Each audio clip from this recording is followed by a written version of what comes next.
I became a partner at 35. That sentence still sounds good when I say it out loud. It sounds clean, earned, respectable. It's the kind of sentence people nod at. What they don't see is what came with it. Most nights, the house was already quiet when I got home. Not asleep, just quiet. Lights on in rooms no one was sitting in. Shoes by the door that weren't mine. A jacket on a chair that had been there since morning. I used to tell myself this was temporary, that this was the price you pay before things slow down, before life finally starts. I was never absent in a dramatic way. I didn't disappear. I didn't leave. I just kept arriving after everything important had already happened. Dinner plates in the sink, homework already finished, conversations already over. People like to talk about burnout, about exhaustion. That wasn't it. I wasn't tired. I was efficient, reliable, trusted. At work, I was indispensable. At home, no one complained. And somehow that felt like success. It took me a long time to understand this. You don't become a stranger all at once. You become one slowly, quietly, while everyone else learns how to live without you. I grew up in a middle-class house where nothing was missing, but nothing was guaranteed either. My parents worked hard. They paid the bills, they didn't complain, and they believed deeply that stability was the highest form of success. There was no inheritance waiting for me, no safety net, no quiet confidence that things would work out. What there was fear. Not the loud kind, the quiet kind that follows you into adulthood. The fear of being average. Average income, average career, average life that looks fine from the outside, but feels small on the inside. In school, I learned early that effort mattered, that rules existed, and that if you followed them closely enough, someone would eventually notice. Corporate life felt like an extension of that logic. There was a ladder, there were titles, there were metrics. You didn't have to guess what success looked like. It was written down. Billable hours, performance reviews, quarterly targets, clear expectations. Do this, then this, then this. And if you were disciplined enough, if you were patient enough, if you were willing to stay a little later than everyone else, you would move up. That clarity was comforting. While other parts of life felt ambiguous, relationships, emotions, meaning, work was precise, binary. You either delivered or you didn't. And I delivered. I said yes when others hesitated. I stayed when others left. I learned how to sound confident even when I wasn't. I learned how to turn exhaustion into professionalism. The promotions came slowly at first, then faster. Each one felt like proof that I wasn't wasting my time, proof that the sacrifices made sense, proof that the hours mattered. When I was younger, people used to tell me I was driven. I liked that word. It sounded better than afraid. Afraid of falling behind, afraid of being replaceable, afraid of waking up at 40 and realizing I hadn't built anything that lasted. So I kept going. I told myself I was doing it for the future, for security, for optionality, for the version of my life where things finally felt calm. And then, one morning, the email arrived. It wasn't dramatic, no fireworks, no long speech, just a subject line that made me stop breathing for a second longer than usual. Partner. I read it twice, then a third time. I didn't smile right away. What I felt first wasn't excitement. It was relief. Relief that the years hadn't been wasted. Relief that the gamble had paid off. Relief that I had made it to a place few people reach, especially at my age. The phone calls started soon after. Senior partners, mentors, colleagues who had been just a step ahead of me for years. "Congratulations, you earned this. Welcome to the table." Every word landed exactly where it was supposed to. Later that day, I stood in my office alone for a moment longer than necessary. I looked around at the space, the desk, the window, the nameplate that would soon change, and I remember thinking something very specific. The hard part is over. Not out of arrogance, out of exhaustion. I thought the climbing was done, that the pressure would ease, that I had finally reached the place where life and work could coexist. I imagined dinners that didn't get interrupted, weekends that belonged to us, a version of myself that could finally exhale. This wasn't ego, this was relief. Relief that I could stop proving myself. Relief that I could slow down without falling behind. Relief that the years of saying later had an expiration date. I told myself this was the turning point, that everything I had postponed, presence, patience, balance, could now be reclaimed. I didn't realize I was wrong. At the time, standing there with that email still open on my screen, I felt proud, I felt justified, I felt safe, and I thought, truly believed, that the hardest part of my life was behind me.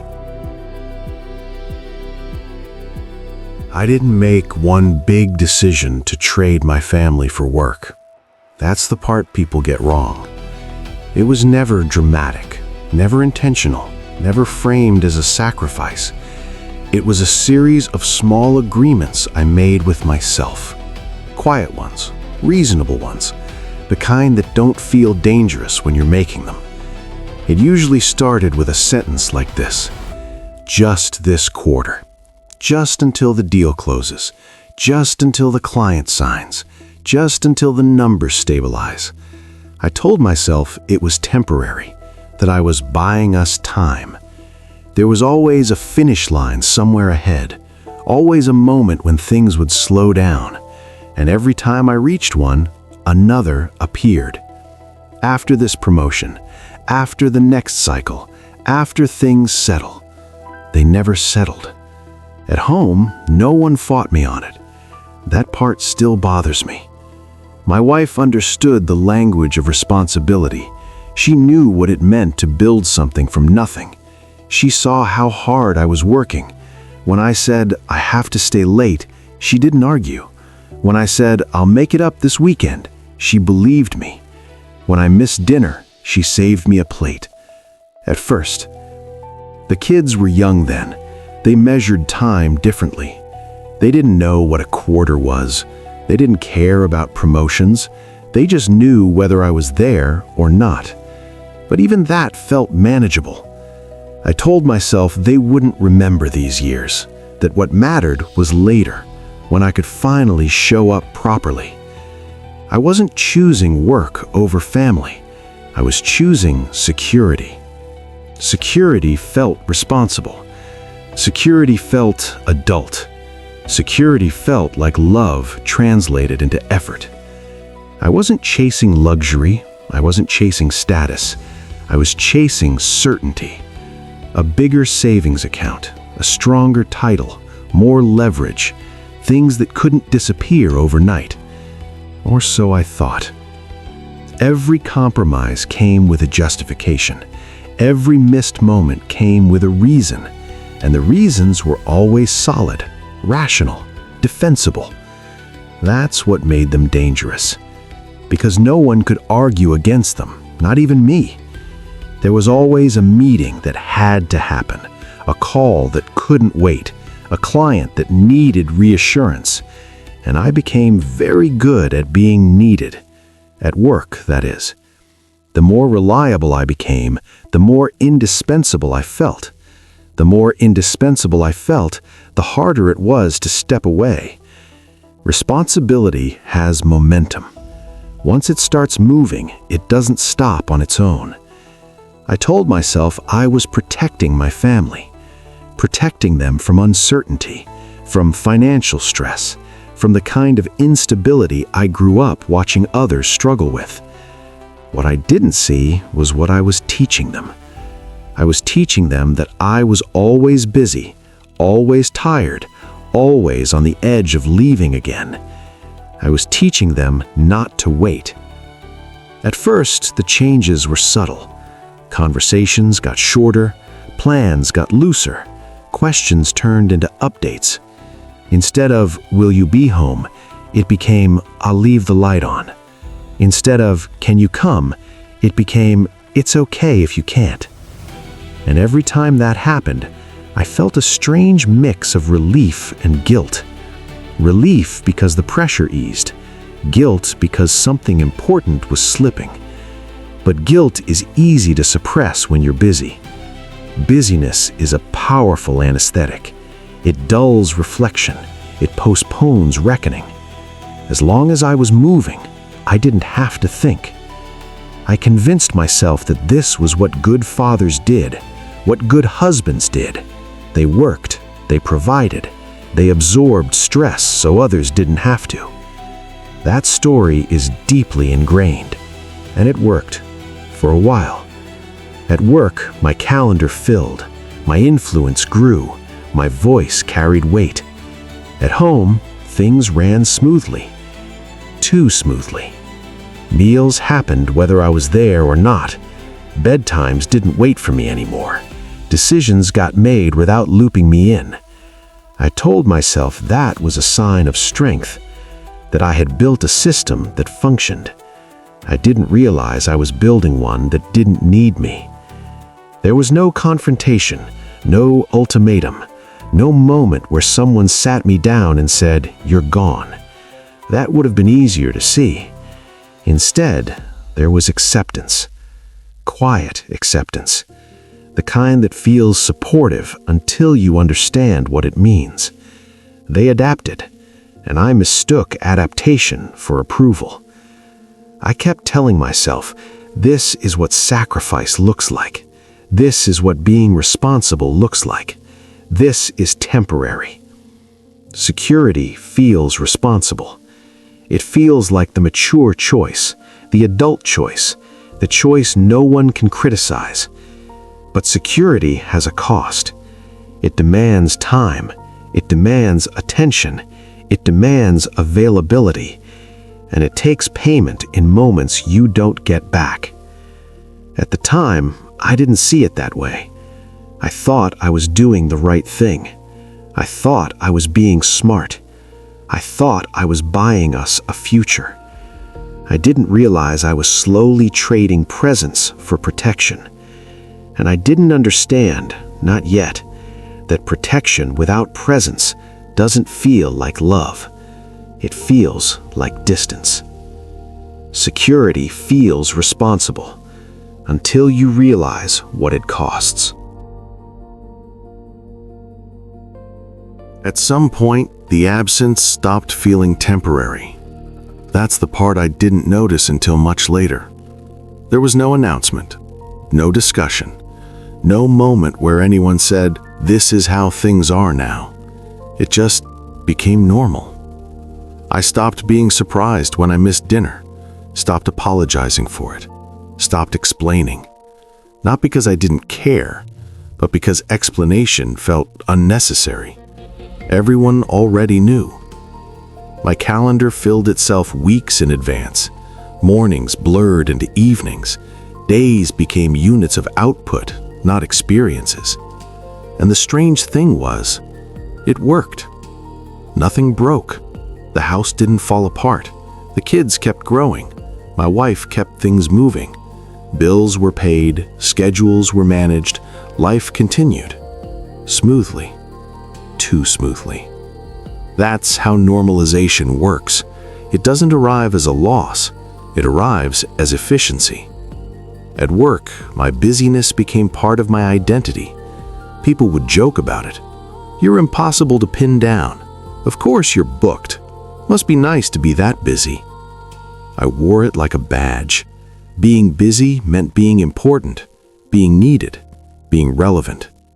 In a system that constantly measures your value, availability becomes currency, and I had plenty of demand. I started to take pride in how little time I had, how quickly I moved from call to call, how responsive I was at all hours, how often people said my name in rooms I wasn't in. Busyness felt like proof that I mattered. At home, something else was happening, but it didn't feel like a problem. No one complained anymore. That should have scared me. Instead, it reassured me. When the kids were younger, they used to ask when I'd be home. They'd wait by the door. They'd look up every time a car passed. Then they stopped asking. At first, I told myself that was growth, independence. Kids are supposed to become less dependent. That's healthy, right? My wife stopped checking my schedule, stopped coordinating dinners around my availability, stopped sending reminders. She didn't say, "You're never here." She said things like, "We already ate," or "Don't worry about it." Neutral sentences, reasonable ones. There was no anger in her voice, no accusation, just adjustment. And I mistook that for understanding. When no one complains anymore, you assume everything is fine. That's a dangerous assumption, because complaint means someone still expects something from you. Silence means they've stopped waiting. I didn't see that yet. I was too busy succeeding. At work, the rewards accelerated. More influence, more responsibility, more trust. I was pulled into conversations that mattered, decisions that moved numbers, meetings that shaped outcomes. I told myself this was what leadership looked like, and leadership, I believed, required sacrifice. You don't get to the top by being available. You get there by being indispensable. I internalized that completely. The irony is, the more indispensable I became at work, the more optional I became at home. But that truth wasn't obvious. Not yet. What was obvious was how smoothly everything ran without me. Homework got done, appointments were kept, weekends filled themselves. I'd ask how things went and get summaries instead of stories. Good, fine, busy. Short answers, efficient answers. They matched my life perfectly. I started arriving later and later, sometimes after everyone was asleep. I'd walk through the house quietly, not wanting to wake anyone. I told myself that was considerate. In reality, it was convenient. It meant I didn't have to explain, didn't have to engage, didn't have to notice what I was missing. I'd check my email one last time, scan tomorrow's calendar, and tell myself I'd do better next week. There was always a next week. That's another thing normalization does. It pushes accountability into the future. Not because you don't care, but because today feels too full to deal with it. I told myself, this is just a phase. This is the busy season. This won't last forever. The problem is, phases can last years, and years can disappear quietly. At some point, I realized something else had changed. When I was home, I didn't quite know where to insert myself. Conversations were already in progress.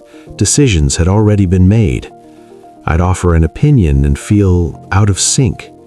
Not wrong, just late. Like joining a meeting after everyone's aligned.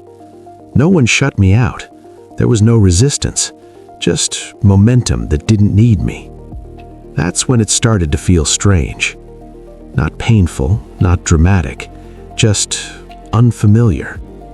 I'd sit at the table and listen more than I spoke. I'd ask questions that felt slightly outdated. I'd realize I didn't know small things anymore. Preferences, routines, inside jokes. They weren't hiding anything from me.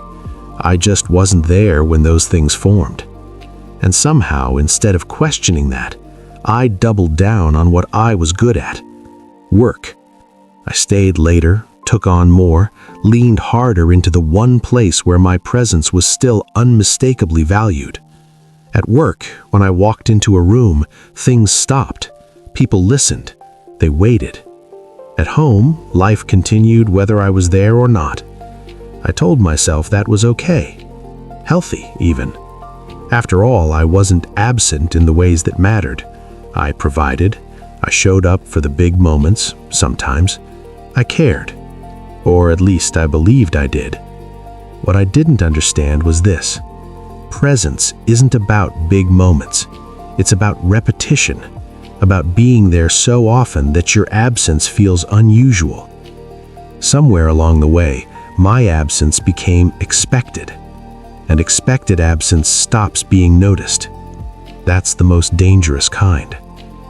I remember one evening in particular. I came home earlier than usual. The house was active. Dinner was underway. Conversations were happening. I stood there for a moment, unsure where to step in. No one looked up right away.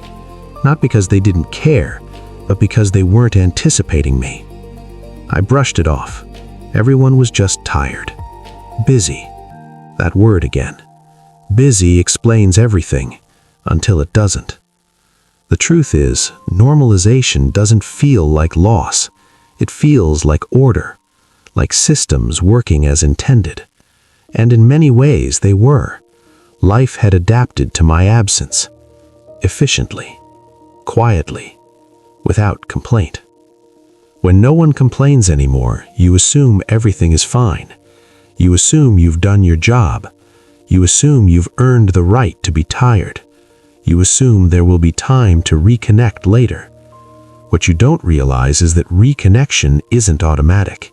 It requires shared ground, shared experiences, shared time. And those things erode when you're not around to maintain them. I didn't lose my place overnight. I let it dissolve gradually, through consistency, through predictability, through the comfort of being busy. By the time I noticed the distance, it wasn't sudden. It felt established, like something that had always been there. And that's when the real distance began. I don't remember the exact day it happened. That's what makes it unsettling. There was no argument, no breaking point, no moment you could point to and say, that's when it changed. It revealed itself quietly. One evening, I came home earlier than usual. Not early, just earlier. The house was alive in that way it gets when routines are already in motion. Dinner was being finished, backpacks were on the floor, someone was laughing in another room. I stood there for a second longer than I needed to, and that's when I noticed it. No one looked for me. Not because they were ignoring me, not because they were upset. They just didn't need to. My son was in the living room, focused, absorbed. When he was younger, he would have run toward the door, would have asked a question, would have needed something. That night, he didn't look up. He already had what he needed. My daughter walked past me with a glass of water. She smiled, said hi, kept going. It was polite, warm, but it wasn't expectant. And that's when it landed. They weren't waiting for me anymore. Later, I asked my wife about their week. Not in a careless way, in the way you ask when you're trying to reinsert yourself. She answered easily, briefly. She told me what mattered, logistics, schedules, outcomes. She didn't tell me the small things, the frustrations, the funny moments, the details that only come up when you've been there to witness the buildup. I realized she had already told someone else, or maybe she hadn't told anyone at all. She had already processed it, without me. That's when I started noticing how smoothly everything worked. The mornings, the evenings, the weekends. The house ran on momentum. Meals happened on time, homework got done, plans were made. I wasn't excluded, I was unnecessary. That's a harder thing to face, because exclusion implies intent. This didn't. This was adaptation. They hadn't pushed me out. I faded out. slowly enough that no one noticed, including me. I began to see it everywhere. School forms already filled out, decisions already made, conversations already concluded. I'd hear about things after the fact, not hidden, not secret, just completed. When I offered input, it was accepted, but it didn't change much. The system didn't need adjusting for me. That's when it hit me. I wasn't the center anymore, not even one of the anchors. I was a satellite, orbiting something that used to revolve around me. I tried to tell myself this was healthy, that this was what independence looked like. But independence doesn't feel like distance. This did. At work, I was still essential. My absence was noticed immediately. Emails followed up, meetings rescheduled, decisions paused. At home, my absence barely registered, and the contrast was brutal. I remember one night, lying in bed, scrolling through messages. Urgent, time-sensitive, important, and realizing that the most important place in my life had learned to operate without my input. That realization didn't come with panic. It came with a dull weight, a kind of quiet grief. I started noticing how people spoke around me. They didn't fill me in automatically anymore. They summarized, they condensed. They assumed I didn't have time. And they were right. I had trained them well. I trained them not to depend on me, not to wait, not to expect. I trained them through consistency, through absence that never broke pattern. I thought I was being responsible. I thought I was being strong. What I was actually doing was becoming optional. There's a moment every parent dreads when your child doesn't need you the way they used to. But this wasn't that. This wasn't growth. This was accommodation. They didn't grow away from me. They worked around me. And the house became efficient, predictable, calm. It didn't feel broken, which made it harder to admit that something essential was missing. One evening, my wife mentioned an event that happened weeks earlier, something that would have mattered to me. I asked why she hadn't told me. She paused, just for a second, and said, "You were busy." Not accusatory, not defensive, just factual. That pause told me everything. She hadn't decided not to tell me.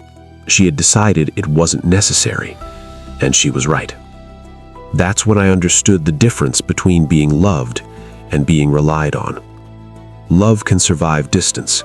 Reliance cannot. I had built a life where I was loved, but no longer relied on. That's a dangerous place to be, because it looks stable from the outside, but inside, something is eroding. Absence doesn't feel like loss when it's gradual. It feels like relief, like things running smoothly, like fewer conflicts. Loss only becomes visible when you try to return to a place that no longer has space for you. I didn't lose my family. I lost my position in it. And positions, once surrendered, are hard to reclaim. Absence doesn't feel like loss until it's permanent. It took me a long time to admit this to myself. Not because it wasn't true, but because it explained too much. The problem wasn't that I failed to balance work and life. The problem was that work had quietly trained me to disappear from my life. Corporate culture didn't ask me to choose absence. It rewarded it. Every hour I stayed late was noticed. Every email answered at midnight was remembered. Every time I made myself available when I shouldn't have been, my value went up. No one ever said, "Be less present at home." They didn't have to. The incentives were perfectly aligned. Hours became a signal. Responsiveness became a reputation.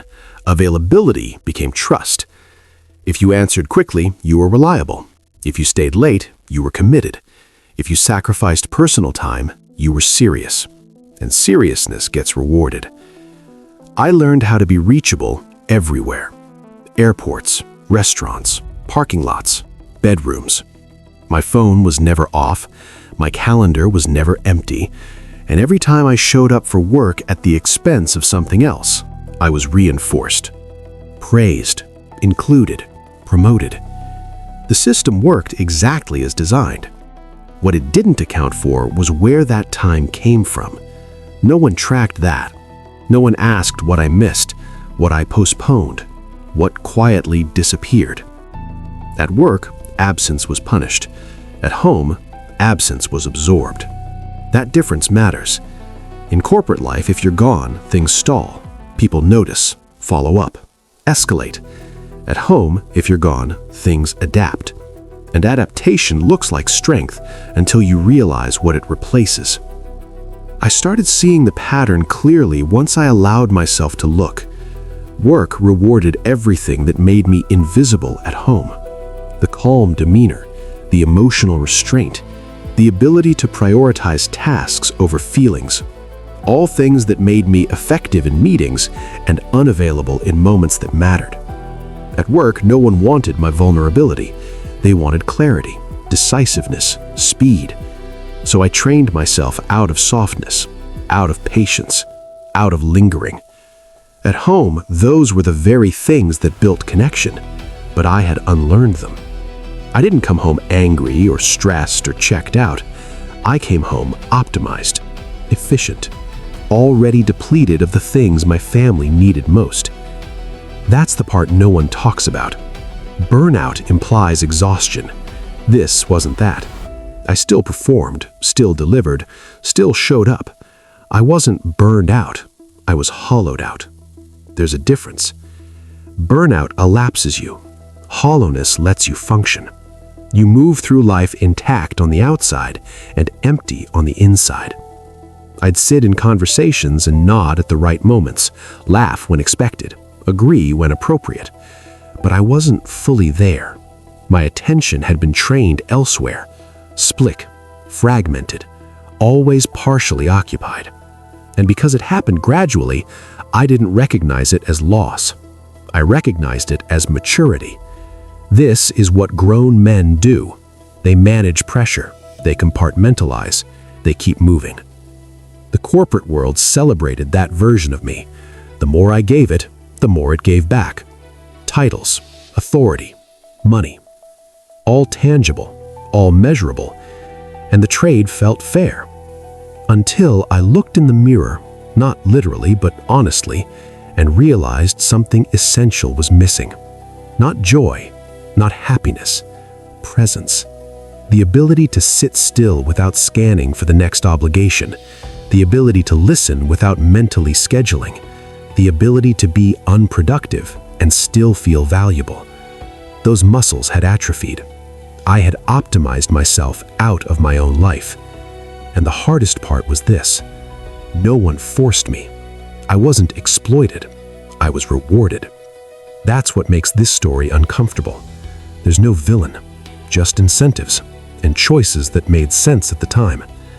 I had become very good at a system that didn't care where the costs were paid, and I paid them quietly, at home, inside. I didn't collapse, I didn't break, I kept functioning, which meant no one noticed, including me.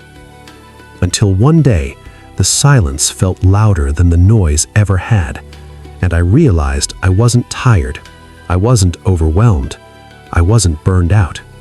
I was hollowed out. There's a version of this story that would be easier to tell. One where someone else is clearly at fault. A demanding boss, an unreasonable company, a marriage that didn't understand ambition. But that wouldn't be honest. No one took my family from me. No one forced me out of my house. No one told me not to be present. No one blocked the door. I wasn't pushed. I postponed. That's harder to admit, because postponement sounds harmless, temporary, responsible, even wise. You tell yourself you're not choosing against something. You're just choosing it later. Later becomes next year becomes someday becomes never. And the entire time you feel justified. I didn't blame my wife, because she carried more than her share without complaint. She adapted. She compensated. She kept things together. Not because she had to, but because someone needed to. That wasn't betrayal. That was resilience. And I can't blame work either. Work didn't lie to me. It did exactly what it said it would do. It rewarded availability. It rewarded commitment. It rewarded results. I accepted those rewards, repeatedly, enthusiastically. The truth sits in the space between those two things. I wasn't robbed. I deferred. I treated presence like a luxury instead of a responsibility, something you earn after the important things are done. But the important things never get done. They just change shape. There's a quiet arrogance in postponement, the belief that time will wait, that relationships will pause, that roles remain reserved. They don't. Life keeps moving, with or without you. The hardest part wasn't realizing what I'd missed. It was realizing how reasonable every decision had felt at the time. Nothing I did looked reckless. Nothing looked selfish. From the outside, it all looked responsible. That's why no one stopped me, and why I didn't stop myself. There was no moment of collapse, no dramatic reckoning, just a growing awareness that something essential had thinned out, that the space I once occupied had been repurposed, not maliciously, practically. I didn't lose my family. I lost the habit of showing up for them. And habits, once broken, don't announce themselves. They just stop existing. This isn't a warning, and it's not advice. It's simply the truth I wish I'd understood earlier. No one takes your life from you. You give pieces of it away, one delay at a time, one justification at a time, one reasonable decision stacked quietly on top of another, until the distance feels normal and the absence feels earned, and you realize, too late to dramatize it, that what you postponed didn't wait. I wish I could end this with certainty, with a clean resolution, a lesson learned, a life neatly corrected. That's not how this story works. I'm still here, not in the past, not in regret, in the present, where things are unfinished. Some days I show up better. Some days I don't. There are moments where it feels like something is repairing, and others where I'm not sure there's anything left to restore. Only something new to build, if time allows. I don't know if I realized it early enough. I don't know if the distance can be fully closed once it's been lived with. I do know this. Time doesn't rewind to accommodate awareness. It keeps moving. And all you can do is decide how present you are inside the part that's left. I still work. The title is still there. But it doesn't carry the weight it used to. Because titles expire. They get replaced, outgrown, forgotten. Presence doesn't. Presence compounds quietly, just like absence did. It's built in small, unremarkable moments.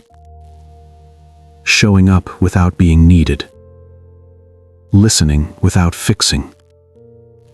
Staying without being efficient. I don't have a formula. I don't have advice. Only an understanding I didn't have before. That the cost of success isn't paid up front. It's paid slowly. In evenings you miss. Conversations you don't hear. Roles you stop inhabiting. By the time you notice, the bill has already arrived. I'm not telling this story to scare anyone. I'm telling it because it's already happening. Not loudly, not dramatically, quietly, in good houses, with good intentions, to men who believe they're doing the right thing. Men like me. Fade to black.